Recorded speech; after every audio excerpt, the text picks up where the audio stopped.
Hi guys, ready for section 2. I guess that first one wasn't so bad. We'll see if they get better as we go. For this section, we're going to continue our talk on healthy eating. I need you to grab something. Hopefully you have lots of groceries right now. I want you to grab something from your kitchen, something from your pantry that has a food label on it, because we're going to talk about all the information that you see on this nutritional guide. So I want you to be able to follow along. It can be a box of cereal. That's actually the example I'm going to show. This is a can of pasta sauce.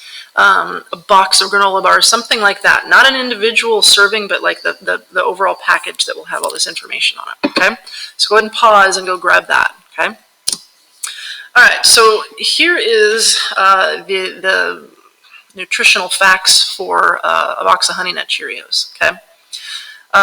There's all kinds of information on here. One thing that I want you to notice is the difference in calorie counts, okay? Let me get my pen going here. Okay, so you can see up here it talks about calories, 110 for just the Cheerios itself. And here it goes up to 150 if you have it with, it looks like a half a cup of milk, okay? So the calories are different. All these packages are going to try to break down the least amount of calories as possible because they know people like to count calories, okay?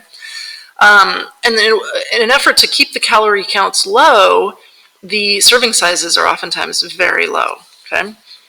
If you look up here, the serving size for this cereal is 3/4 of a cup. If you think of a standard measuring cup, okay, I actually have one right here. This is a little measuring cup. 3/4 is that full.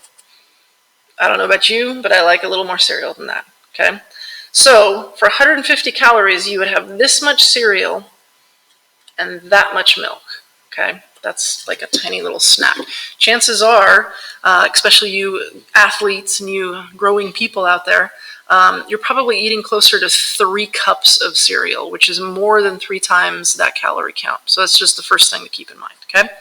The other thing you can see on these packages are all these vitamins and minerals. And it shows you, it gives you a percentage.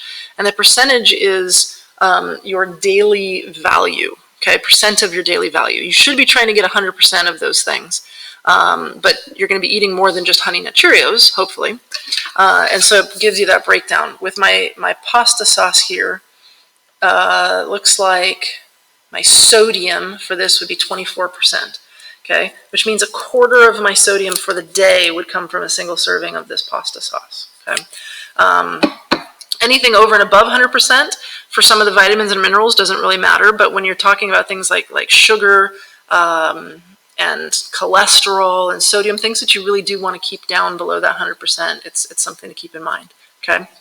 The last thing I want to show you on these food labels is the ingredients list, okay? You might not know this, but the list of ingredients are actually put in order of amount, okay? So the very first ingredient here is what there's the most of, okay? So whole grain oats makes sense. That's the main ingredient. But look at the number 2 ingredient, sugar. And then we get down to some of these vitamins and minerals down at the end. And depending on what you're eating, you might not be able to pronounce everything. Let's see what I've got here. Not too bad. Tomato puree, corn syrup, high fructose corn syrup, so more sugar in that. You might be surprised how much sugar is in stuff that you wouldn't even necessarily think about. So pay a little bit of attention to those food labels. I don't want you freaking out about calories. You guys are growing people. In fact, if you look at these percentages, it's based on a 2,000 calorie diet. Since you guys are growing, and if you're athletes and you're playing a lot of sports, you're probably closer to a 2,200 or even a 2,500 calorie diet, okay? So this is just for information. All right, moving on from that.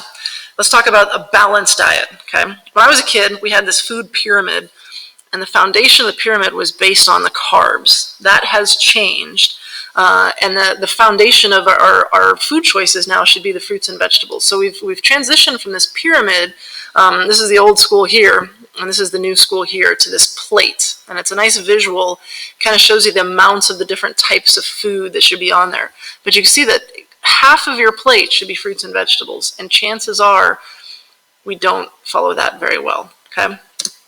This shows you some of the types of foods that you can get in there. Feel free to pause this and kind of look at this diagram. But really what I want you to do, I want you to go to this website, okay? So let me take my pen off. I want you to go to this choosemyplate.gov website, and I want you to play with it a little bit. I want you to look at the foods that you could build a healthy plate from.